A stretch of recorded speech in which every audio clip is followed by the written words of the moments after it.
Well, that was interesting. Okay, so just right off the bat, I'm just going to let you know. So the issue is, and this has been, okay, so the thing that drives me absolutely bonkers about being reliant upon Apple technology is that on the MacBook Pro, you have two little USB-C ports and you have to run adapters off of everything.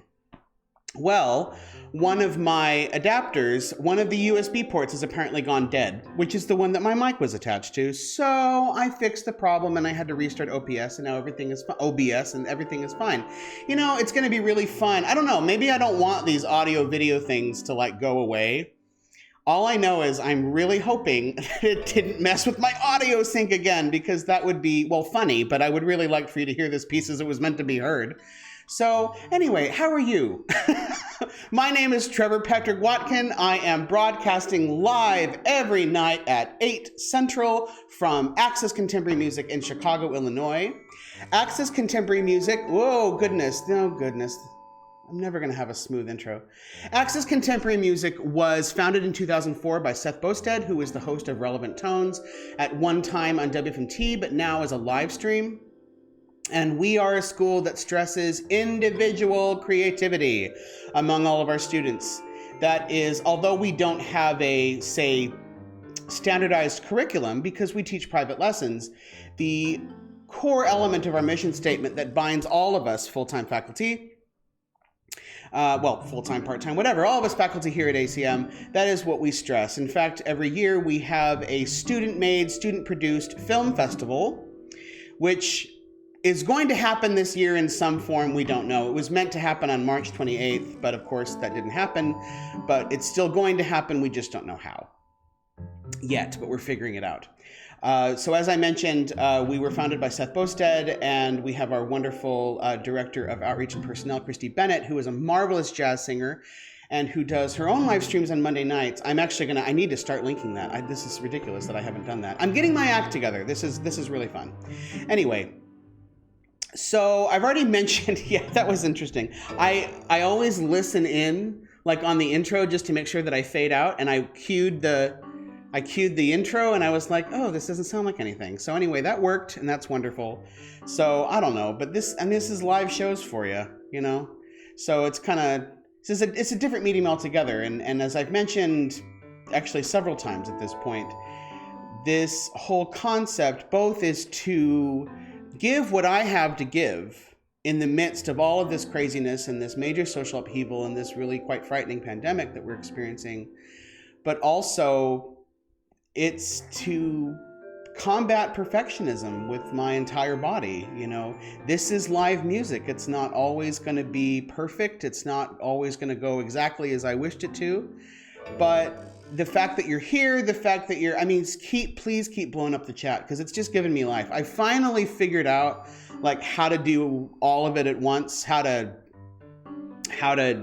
deal with the chat and how to talk, and I don't know, now it really does feel like a huge conversation that I'm having with you, and it's really nice to see these comments come up. It's a joy, because when I watch back the live streams, it's nice, but I think the other day I compared it to like leftover Krispy Kreme donuts. I mean, the whole appeal of Krispy Kreme is getting them warm, and the live streams, although they're fun to watch back, it's not quite the same as actually having been there.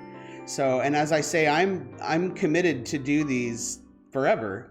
As far as every night, definitely through May. Beyond that, I'm working on a schedule. I do think that doing them every night in perpetuity might be a little bit much. Who knows? I don't know. Who knows? Because I think it'd be very difficult to have a day go by where I don't do one of these. You know, there's a whole ritual and all kinds of surprises that OBS throws my way. So that's fun. Anyway, let's talk a little bit about the piece that I'm playing tonight. Tonight, I am going back into the standard flute repertoire. And tonight is a piece called Cantabile e Presto by George Enesco. I've also seen it spelled Enesco. So I'm curious to know what the actual, I've only ever seen it spelled Enesco on this piece in particular. But I don't know. I wonder if that was a change made, I wonder what the authentic spelling is. You'd think I would have done research before doing this show, but I didn't. So anyway, here we are. If you know the answer, but anyway, yeah, this is cantabile, of course, meaning singing, and it really is just a straightforward piece of music, of course, and presto, of course, meaning very fast. So it's just you have your slow, flowy section, and then you have a faster presto section, and it's just a nice little bit of French repertoire. This piece in particular, the opening movement, Cantabile, with French music especially in this like late Romantic and like late 19th century, early 20th century, you do a lot of playing around. We call it rubato, where you play around with the tempo. But because I'm doing a backing track, which is played by a real person who's doing their own rubato, I'm sort of beholden to their tempo interpretation. So that's been a really interesting thing for me to do for this. And I'm just going to say it. I'm just praying that this syncs, because this piece, I mean, it's going to be fine no matter what, but oh my gosh, if it were perfectly in sync. I've run it perfectly in rehearsal, but then of course now I've got some mic issues. I don't know, it's fun. We'll go on the journey together. So let's find out. You know what? Let's find out right now. So, without further ado, you know what? In the chat right now, place your bets. Is the audio gonna be synced? We're about to find out. Oh boy. Here we go. You know, I'm gonna take a second because I wanna blow a little warm air through my flute. For those of you who maybe, I don't know, you might be tuning in for the first time or maybe haven't seen, the reason why I blow warm air through my flute is because we're not running the heat in the school for obvious reasons, to save money where we can, because I'm literally the only one here. And so when metal gets cold, it shrinks, which makes the tube longer and therefore makes the pitch drop. And so by warming it up, it makes I do the best I can to make the metal expand a little bit more so it can go back into pitch. Because when playing with a live instrument, you can make adjustments on the fly, but when playing with the backing track, that's the pitch. That's the pitch you've got to hold. So anyway, I'm excited. I have a lot of hopes. So I want to do my best for you, and I'm really hoping that this is synced up. So we'll see. Here we go.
Yay!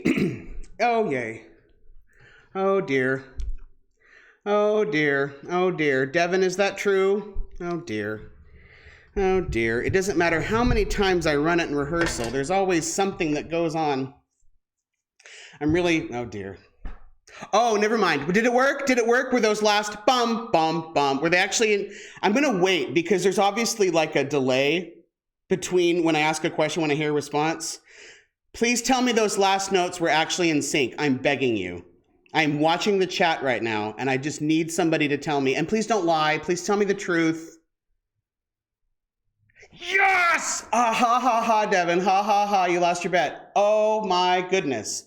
Okay, so I have to tell you. I just want to let you in because honestly, I'm so happy right now. I can't even tell you. Pretty much, if you do anything in OBS, if you change anything, you have to start over. Like you have to exit out and start it back up again, you know? So anyway, I'm so glad. Yay, absolutely. Okay, this is fabulous. Yay, I'm so happy, so happy. Ha ha, Devin. Ha ha, Devin, you lost your bet. I'm so happy. Anyway, I'll send you that money myself. I'm in a good mood right now. Anyway, you should know. Okay, anyway, how do I put this? So I was really opposed to French music when I started college, and this is not like a Francophobic thing. This has nothing to do with that. It's just, I always found French music to just be excessively flowery. I don't feel that way anymore. Because when I was 17 and going to college, I was like, oh, I want to play all the German stuff, and I want to play all the really aggressive things. And so I had to cool my jets a little bit, but that's one of my favorites. I literally have not performed that in so long, and I don't know why nobody does it, man. Like, it's such a good piece. Anyway, you need to know that, not tomorrow, well, tomorrow, okay, we'll talk about tomorrow's concert. So every Saturday, I do a larger work. So tomorrow night, if any of you tuned in for the Quants Concerto 2 weeks ago, I mentioned some antipathy toward the Mozart Second Flute Concerto. And tomorrow night, I'm actually performing it. And now, please don't get me wrong. It's a lovely piece of music. It's a wonderful piece. But I will give you some reminders on why, I don't know. You just need to tune in tomorrow. That's all I'm going to say. Tune in tomorrow and you'll find out what the whole spiel with the Mozart Flute Concerto is. Additionally, on Sunday I will be doing my normal live stream at 8 Central, but at 4 o'clock Central that afternoon, I will be doing a full-length recital in honor of Mother's Day. In fact, I'm really excited because my mom's gonna tune in, and also my grandmother, who is famously technophobic, but I called her retirement community that she lives in, and they're gonna set her up with a tablet and I'm just, it's ridiculous. There's a link down below. It's going to be a Facebook Live event because I think, I don't know, moms love Facebook, you know? And so I want to do it there, and that's just what I'm going to do. And then of course I'm going to upload the recital to YouTube afterward. But I'd love it if you could join. I'm going to be performing a number of pieces that I have done previously. The quality of the audio, well, as I said last night, 3 steps forward, 2 steps back.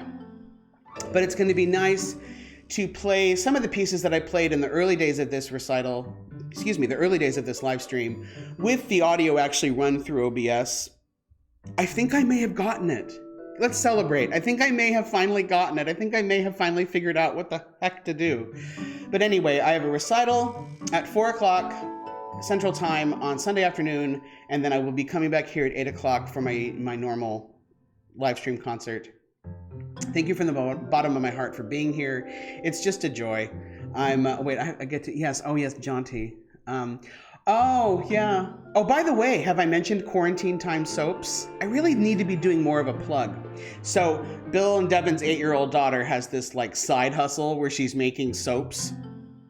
They have an Etsy shop. You pop a link in the chat, and then I'll pop a link down in the description box once I'm done with this. But anyway, as I was saying, thank you from the bottom of my heart for being here.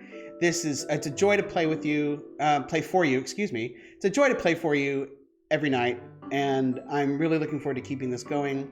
And I'm so glad that my audio was good for you. You know I tried. So anyway, please stay happy, please stay healthy above all, and I will look forward to seeing you tomorrow.